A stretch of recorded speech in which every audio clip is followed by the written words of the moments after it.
आम बजट 2026-27 का काउंटडाउन शुरू हो गया है। आज संसद में देश का आम बजट पेश किया जाएगा। आजाद भारत में पहली बार रविवार को देश का बजट पेश किया जाएगा। आज पहली बार ऐसा होने जा रहा है।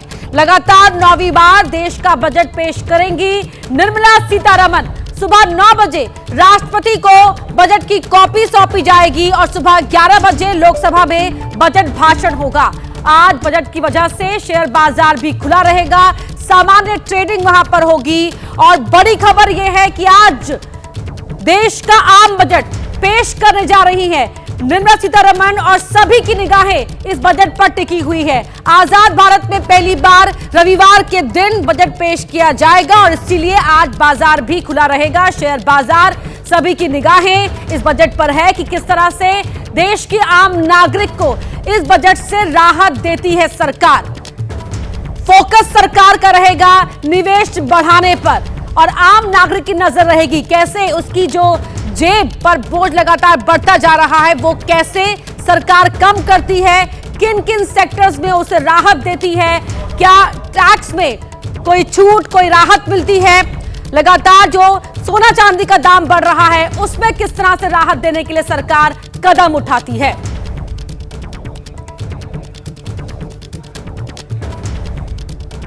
और अब आपको बजट का मिनट टू मिनट कार्यक्रम भी समझा देते हैं कि किस तरह से चीजें आज होंगी। बजट को लेकर हलचल शुरू हुई है। अब तो थोड़ी ही देर बाद वित्त मंत्री निर्मला सीतारमण मंत्रालय के निकलेंगी। सुबह 8:45 बजे कर्तव्य भवन स्थित वित्त मंत्रालय वो पहुंचेंगी। सुबह 9 बजे फिर वित्त मंत्री राष्ट्रपति भवन जाएंगी और राष्ट्रपति को बजट की कॉपी सौंपेंगी। फिर सुबह 10 बजे संसद भवन पहुंचेंगी फाइनेंस मिनिस्टर निर्मला सीतारमण। सुबह 10:15 बजे यानी कि 10:15 पर कैबिनेट में औपचारिक तौर पर बजट को मंजूरी दी जाएगी और उसके बाद सुबह 11 बजे लोकसभा में बजट पेश करेंगी वित्त मंत्री निर्मला सीतारमण, जो लगातार 9वीं बार ये बजट पेश करने जा रही हैं। तो यह है मिनट टू मिनट कार्यक्रम। और अब बजट की 10 बड़ी बातें भी समझ लीजिए। पहली बार ऐसा हो रहा है कि रविवार के दिन ये बजट पेश किया जा रहा है। रविवार को शेयर बाजार भी दिन भर के लिए खुलेगा, सामान्य ट्रेडिंग यहां पर हो पाएगी। वित्त मंत्री का ये लगातार 9वां बजट है।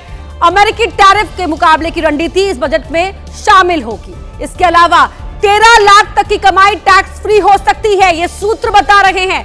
300 नई अमृत भारत और वंदे भारत की घोषणा भी संभव है। साथ ही 5 राज्यों में चुनाव से पहले यह बजट पेश हो रहा है, इसीलिए भी खासतौर पर राज्यों की निगाहें इस बजट पर रहेंगी।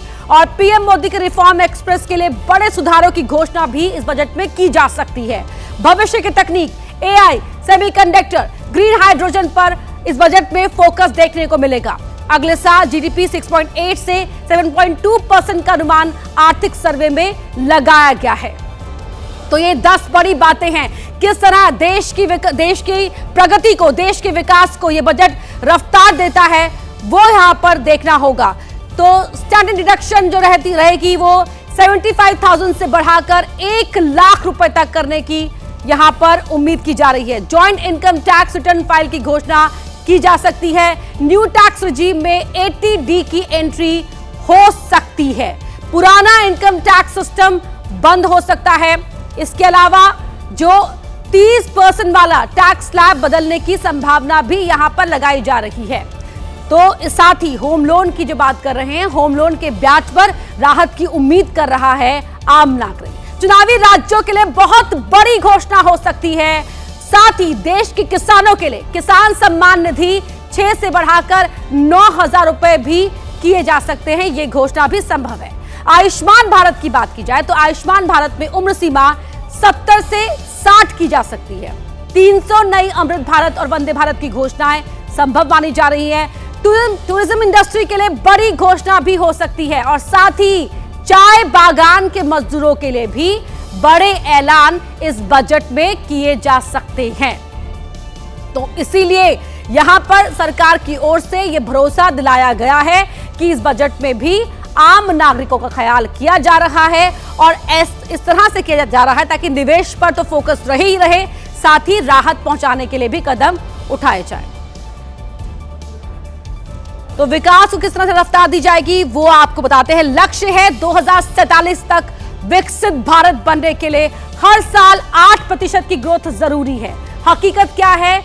26-27 के लिए 6.8% से 7.2% का अनुमान है और इस फासले को जो पाटना है वो बड़ी चुनौती है सरकार के आगे। नौवां बजट, 9 चुनौतियां, क्या लक्ष्य है, क्या हकीकत, हम आपको बता रहे हैं। बेरोजगारी एक बड़ी समस्या है। दिसंबर 2025 में बेरोजगारी दर रही 4.8%। चुनौती है एआई के चलते 2031 तक टेक्नोलॉजी सेक्टर में 15 लाख नौकरियां गंवा सकता है, ये नीति आयोग का कहना है।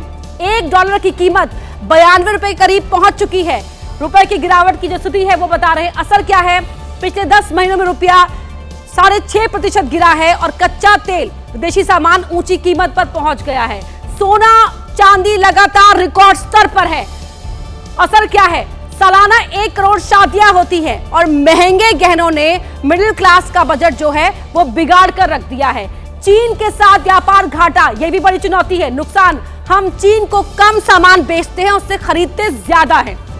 रिपोर्ट कह रही है पोल्यूशन को लेकर 44% शहरों में हवा बहुत खराब है। दिल्ली में साल के 79 दिन ही हवा अच्छी रही, ये रिपोर्ट है। और चुनौती बहुत बड़ी है स्वच्छ हवा। अमेरिका के टैरिफ की बात की जाए, टैरिफ भारतीय सामानों पर अमेरिका ने 50% तक लगाया है, ये मुसीबत है, चुनौती है। सबसे अधिक टैरिफ की मार झेलने वाले देशों में से एक है भारत। इससे निपटना भी बड़ी चुनौती भारत के सामने है, क्योंकि ये भारतीय निर्यातकों के लिए मुश्किलें बढ़ा रहा है। खेती और किसानों की आय की बात करें, अनाज का उत्पादन तो बढ़ा है, लेकिन पैदावार अभी भी बढ़ाने की आवश्यकता है। लक्ष्य क्या है? कम जमीन में ज्यादा अनाज उगाकर किसानों की कमाई को बढ़ाना, ये टारगेट है सरकार का। दिक्कत, मैन्युफैक्चरिंग की बात करें तो सुस्त चाल बड़ी दिक्कत है। मेक इन इंडिया के बावजूद मैन्युफैक्चरिंग इकोनॉमी में 12 से 14% पर ही अटका हुआ है।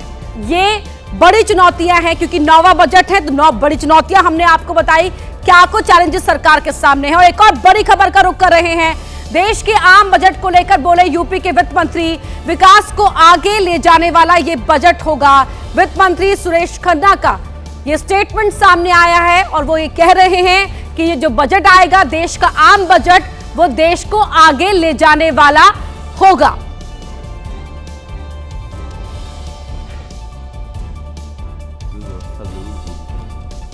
व्यापारी जिस तरीके से इस बजट को लेकर के काफ़ी उत्साहित भी दिख रहे हैं, उनको लगता है कि इस बार जो बजट है वो व्यापारियों के लिए बड़ा लाभदायक भी दिखने को मिलेगा।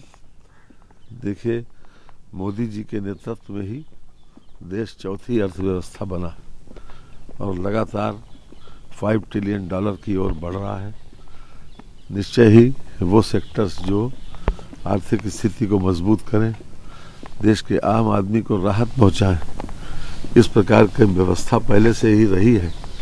और आज भी हम उम्मीद करते हैं कि उद्योगों को बढ़ावा मिलेगा और हर तरह से आम आदमी लाभान्वित होंगे। जब आम आदमी लाभान्वित होंगे तो व्यापारी तो अपने आप लाभान्वित हो जाएगा। तो देश के शहर रहने वाले से लेकर गांव के नागरिक तक को आज इस बजट से बड़ी राहत की उम्मीद है। और यूपी के वित्त मंत्री कह रहे हैं कि ये जो बजट आएगा वो देश को आगे ले जाने वाला बजट होगा। अन्नदाताओं को क्या खुशखबरी मिलेगी, व्यापारियों के लिए क्या खास रहेगा, जो टैक्स पेयर्स है, खासतौर पर मिडिल क्लास, वो जो बड़ी राहत की उम्मीद लगा रहे हैं, क्या वो उन्हें राहत मिलेगी? ईएमआई में राहत क्या मिल सकती है? किस तरह से शिक्षा पर, स्वास्थ्य पर, साफ हवा पर और बेरोजगारी को दूर करने के लिए सरकार अपना विजन आज पेश करती है। और सभी इन तमाम विषयों पर एक ही जवाब है, वो है आज का बजट। चलिए अब दूसरी खबरों का रुख करते हैं। मुंबई की बात करते हैं, जहां जुहू आधी रात गोलियों की आवाज से दहल उठा जब अज्ञात बदमाशों ने फिल्म डायरेक्टर रोहित शेट्टी के घर गोलियों से हमला कर दिया। करीब 4 राउंड गोली चली। बाद में खबर पहले आई थी 4 राउंड गोली चलने की, उसके बाद 5 राउंड गोलीबारी की खबर आई। गनीमत रही कि कोई हताहत नहीं हुआ। फिल्म निर्देशक रोहित शेट्टी के घर पर गोलीकांड की घटना देर रात 3 बजे हुई, जब अज्ञात बदमाशों ने रोहित शेट्टी के घर पर गोलियां चलाई। जैसे ही यह खबर सामने आई कि रोहित शेट्टी के घर पर गोली चली है, पूरे मुंबई में हड़कंप मच गया। मुंबई पुलिस के आला अधिकारी, जोनल पुलिस और क्राइम ब्रांच की टीमें मौके पर पहुंच गई। रोहित शेट्टी के घर के आसपास के इलाके को छावनी में तब्दील कर दिया गया। वहीं फोरेंसिक टीम ने भी घटनास्थल से सबूत जुटाने शुरू कर दिए हैं। बताया जा रहा है कि कई लोगों ने रोहित शेट्टी के घर के बाहर गोलियां चलने की आवाज सुनी, जिसके बाद सुरक्षा एजेंसियां तुरंत हरकत में आई और उनके घर के बाहर सुरक्षा बढ़ा दी गई। वहीं पुलिस सीसीटीवी कैमरों के फुटेज खंगाल रही है ताकि हमलावरों की पहचान की जा सके। बता दें कि रोहित शेट्टी मुंबई के जुहू में जिस इलाके में रहते हैं, उनके घर के पास कई बॉलीवुड सेलिब्रिटीज के घर हैं और यह घटना ऐसे समय में हुई है जब बॉलीवुड सितारों की सुरक्षा को लेकर पहले से ही चिंताएं बनी हुई हैं। फिलहाल पुलिस इस बात की जांच कर रही है कि क्या ये किसी गिरोह की धमकी का हिस्सा है या इसके पीछे कोई और मकसद था। यूपी में चोर बेखौफ हैं। वो घर के बाहर खड़ी गाड़ियों को भी नहीं छोड़ रहे, जिसकी एक तस्वीर मुरादाबाद से आई, जहां बाइक पर आए चोर घर के बाहर खड़ी क्रेटा कार चुरा कर ले गए। कार चोरी करने से पहले चोरों ने बाकायदा गाड़ी की रेकी की, गली में कई चक्कर लगाए, क्योंकि जिस गली में ये चोर चोरी करने पहुंचे थे वहां कई कार खड़ी थी। ऐसे में किस कार पर हाथ मारना है, इसके लिए चोर तकरीबन 10 मिनट तक चक्कर काटते रहे। बाद में चोर घर के बाहर खड़ी सफेद क्रेटा गाड़ी के पास बाइक रोकते हैं। एक चोर बाइक से उतरता है और अपनी चोर वाली ट्रिक से कार का गेट खोलने की कोशिश करता है। कुछ ही सेकंड के भीतर कार का गेट खुल जाता है और फिर चोर फिल्मी अंदाज में कार के अंदर बैठता है और गाड़ी को चुरा कर ले जाता है। चोरी की यह पूरी घटना घर के बाहर लगे सीसीटीवी में कैद हो जाती है। जिस जगह ये चोरी हुई वो मुरादाबाद का पॉश इलाका है। कई घरों के बाहर गार्ड तैनात रहते हैं, लेकिन इसके बाद भी चोर कार चुरा कर ले गए। लेकिन जब कार के मालिक ने चोरी की रिपोर्ट लिखाई, तब पुलिस एक्शन में आई और चोर की सारी समझदारी पुलिस के आगे फेल हो गई। पुलिस ने 10 दिनों के अंदर एक चोर को गिरफ्तार कर लिया और चुराई गई क्रेटा गाड़ी भी बरामद कर ली। इसका एक साथी जो अजय है, वो बागपत का रहने वाला है, वो भी फरार है। उसको भी हम लोग बहुत जल्दी गिरफ्तार करेंगे। तो 21 तारीख को जो क्रेटा चोरी हुई थी उसको हम लोगों ने कवर कर लिया है। पुलिस ने गिरफ्तार चोर के कब्जे से चोरी की कार के अलावा कई फर्जी नंबर प्लेट और मोबाइल फोन भी बरामद किए हैं। जांच में सामने आया है कि आरोपी इस्लामुद्दीन एक शातिर अपराधी है, जिसके खिलाफ दिल्ली में पहले से ही 11 मुकदमे दर्ज हैं। वहीं जयपुर की बात करते हैं, जहां एक ऑक्सीजन प्लांट में धमाका होने से 2 लोगों की मौत हो गई। धमाका इतना तेज था कि फैक्ट्री की छत का टीन शेड तक उड़ गया। वहीं 2 लोग गंभीर रूप से घायल हैं। जिस जगह धमाका हुआ ये जयपुर का विश्वकर्मा इंडस्ट्रियल एरिया है, लेकिन ऑक्सीजन प्लांट में ब्लास्ट होने से पूरा इलाका थर्रा उठा। चारों तरफ धुआं भर गया, जिससे अफरा तफरी का माहौल बन गया। फैक्ट्री में मौजूद दूसरे कर्मचारियों ने भागकर अपनी जान बचाई। बताया जा रहा है कि सिलेंडर भरने का काम चल रहा था, तभी अचानक एक ऑक्सीजन सिलेंडर फट गया, जिसमें प्लांट के मैनेजर समेत 2 लोगों की मौत हो गई। वहीं 2 लोग अस्पताल में भर्ती हैं। धमाके की आवाज इतनी तेज थी कि आसपास की दीवारें तक हिल गईं। एक दीवार तो पूरी तरह से धराशायी हो गई। धमाके के बाद हल्की आग भी लगी, लेकिन उसे मौके पर पहुंची फायर ब्रिगेड की टीम ने बुझा लिया। वहीं हादसे के बाद पुलिस मामले की जांच में जुटी है। रील की सनक किस कदर हावी है, इसकी एक तस्वीर छत्तीसगढ़ की राजधानी रायपुर में देखने को मिली, जहां एक लड़की अपने बॉयफ्रेंड के बर्थडे पर उससे मिलने सेंट्रल जेल पहुंची और बाकायदा रील बनाकर सोशल मीडिया पर अपलोड कर दिया। जैसे ही रील वायरल हुई, रायपुर सेंट्रल जेल प्रशासन में हड़कंप मच गया। दरअसल जेल में मोबाइल फोन ले जाना प्रतिबंधित है।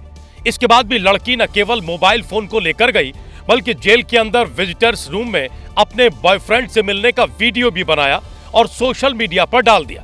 दरअसल लड़की मिलने से पहले जेल के बाहर एक वीडियो रिकॉर्ड करती है, जिसमें वो कहती है कि उसकी जान का जन्मदिन है और वो उससे मिलने सेंट्रल जेल आई है। तो आज मेरी जान का जन्मदिन है और मैं उससे मिलने के लिए आई हूँ सेंट्रल जेल। देखने में ये किसी फिल्म का सीन लगता है, लेकिन इस वायरल वीडियो से जेल प्रशासन सवालों के घेरे में आ गया है, क्योंकि ये पहली दफा नहीं है।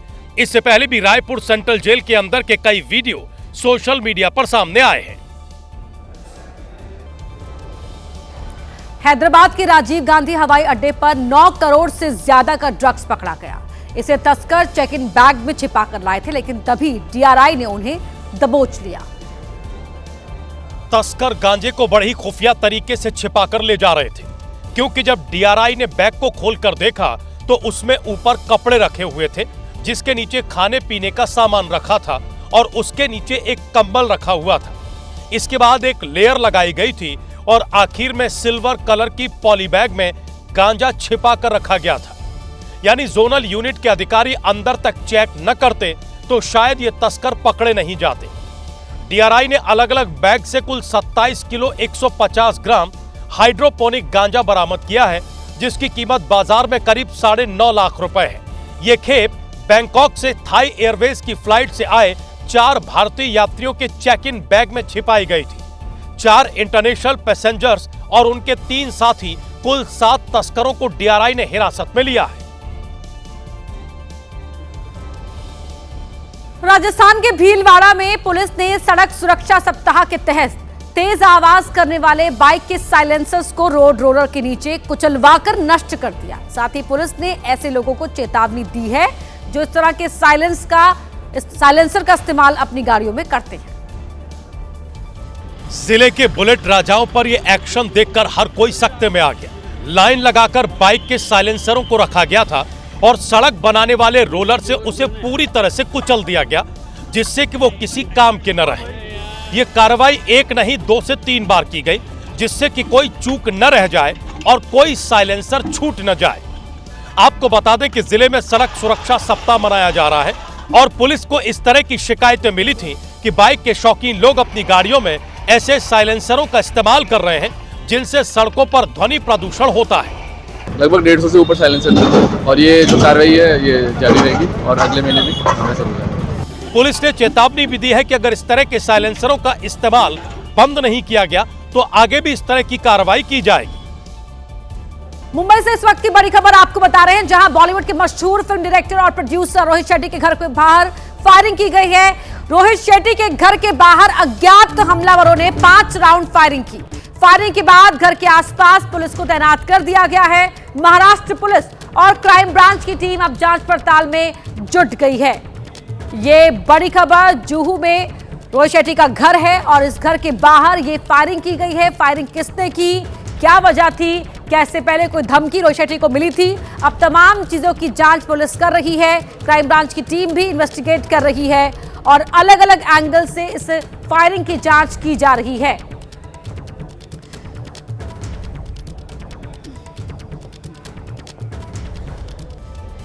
वहीं यूपी के उन्नाव में बीजेपी विधायक आशुतोष शुक्ला ने अधिकारियों की जमकर क्लास लगाई। एक योजना में लापरवाही की वजह से बीजेपी के विधायक नाराज थे और अब उनकी तस्वीरें वायरल हो रही हैं। सालों से लटका हुआ काम जब पूरा नहीं हुआ तो विधायक जी का गुस्सा फूट पड़ा और उन्होंने अधिकारियों को जमकर फटकार लगाई। 4 साल हो गया विधायक बने, 1 साल खुदाई बढ़ रहा है, पहले 2.5 साल, 2.5 वर्ष पूर्व खुदाई हुई थी, उसके बाद मिट्टी डाल के केवल ईंटा लगा दिया। बीजेपी विधायक की नाराजगी अमृत जल योजना में लापरवाही को लेकर है, जिसके लिए उन्होंने अधिकारियों पर झूठ बोलने का आरोप भी लगाया। जब माननीय मंत्री जी आते हैं तो आप लोग खड़े होके जिलाधिकारी जी के सामने और सांसद जी के सामने 100% झूठ बोलते हैं। आशुतोष शुक्ला उन्नाव की भगवंत नगर विधानसभा से बीजेपी के विधायक हैं और उनका अधिकारियों की क्लास लेता वीडियो अब वायरल हो रहा है। क्योंकि मेरी सरकार है, अपनी सरकार के खिलाफ मैं नहीं बोलता, लेकिन जब ऊब आया हूँ, जनहित का मुद्दा है, मैं उठाऊंगा जो। और अब आपके किचन की बात, आप सब्जी बनाते हैं या दाल में तड़का लगाते हैं, हर काम में जीरा बड़ा जरूरी होता है, लेकिन आज के जमाने में जीरा भी नकली मिलता है। ताजा मामला मध्य प्रदेश के ग्वालियर का है, जहां एक कंपनी का आरोप है कि उनके ब्रांड का नकली जीरा बाजार में फैल गया है। आरोप है कि जालसाजों ने सौंफ को जीरा बनाकर बाजार में उसे बेच रहे हैं और ऐसा करते हुए लोगों की सेहत के साथ भी खिलवाड़ हो रहा है। पुलिस ने शिव पुजारी नाम के लोकल ब्रांड के नकली जीरे को जब्त किया। ग्वालियर में एक कोल्ड स्टोरेज में नकली जीरे की 46 बोरियां पुलिस ने जब्त की। कंपनी का आरोप था कि सौंफ पर सीमेंट डालकर उसे जीरा बताया जा रहा है। इनका आरोप है कि सौंफ के बीज पर सीमेंट और रासायनिक पदार्थों का लेप लगाकर इनका जो शिव पुजारी करके ब्रांड है वो जीरा बनाया जा रहा है। पुलिस अब ये पता लगा रही है कि नकली जीरे की सप्लाई कहां-कहां तक की जा रही थी।